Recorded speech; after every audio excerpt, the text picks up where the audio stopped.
Dieu a quelque chose en vue en ce qui concerne son Fils. Ses intentions sont résumées dans ce que l'apôtre appelle le plan éternel de Dieu. Plus nous pénétrons le ministère de ce plan éternel, plus notre esprit s'ouvre au vrai sens, à la vraie portée de ce témoignage de Jésus. Plus intense aussi est l'antagonisme de l'enfer. Ou, en d'autres termes, plus grande aussi sera notre part de souffrance de la main de l'ennemi.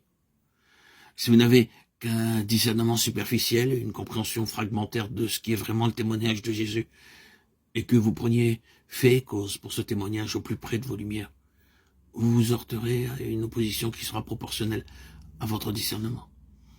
Mais si vous avez une révélation de grande envergure, l'opposition se manifestera aussi sur une plus grande échelle. Dans ce domaine-là, plus on s'élève, plus direct est le choc contre les forces déchaînées du monde des ténèbres. Dans l'épître aux Éphésiens, où l'Église nous est présentée comme siégeant avec Christ dans les lieux célestes, les forces à combattre ne sont rien moins que les dominations et les autorités des princes. Les princes de ce monde de ténèbres, des esprits méchants dans les lieux célestes.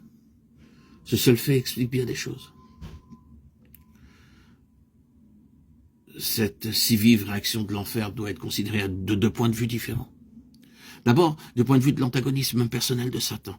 Il est hors de doute en effet que ce témoignage de Jésus pour lequel l'onction a été donnée est l'objet d'un antagonisme sans merci de la part de Satan personnellement.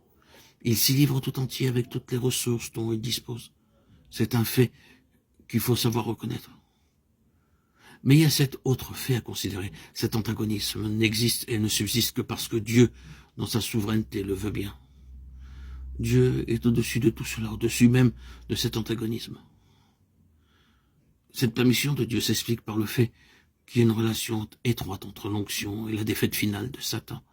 L'univers, en effet, doit être délivré à jamais de sa présence dans un avenir plus ou moins rapproché.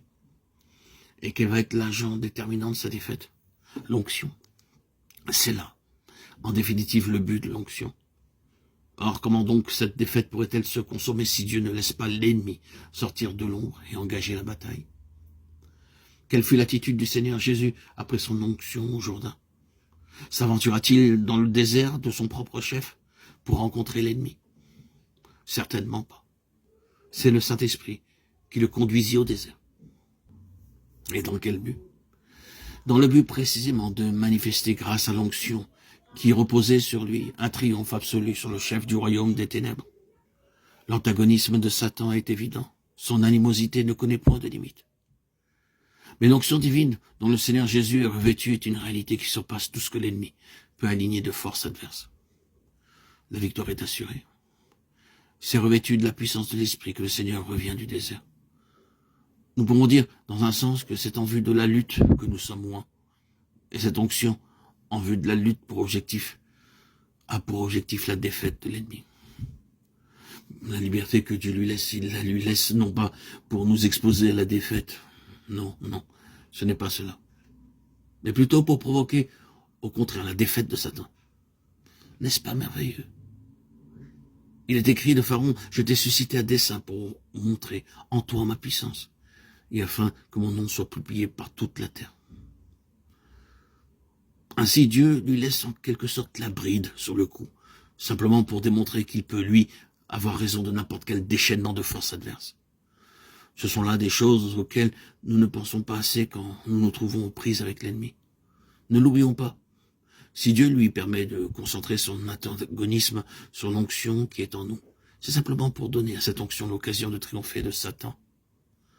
À cet égard, nous ne pouvons nous empêcher de penser que l'ennemi est bien aveugle. Dieu l'a aveuglé. S'il savait que l'onction contre laquelle il se dresse va avoir raison de lui, quel sens y aurait-il de sa part à pousser l'attaque plus loin? Mais c'est là justement que la souveraineté de Dieu apparaît sous son vrai jour. Ainsi donc, tôt après son onction, nous voyons David attaqué dans sa personne et menacé dans sa vie. Tout cela simplement à cause de l'onction. Il aurait pu dire, eh bien oui, si je n'avais pas reçu l'onction, je n'aurais pas tous ces ennuis.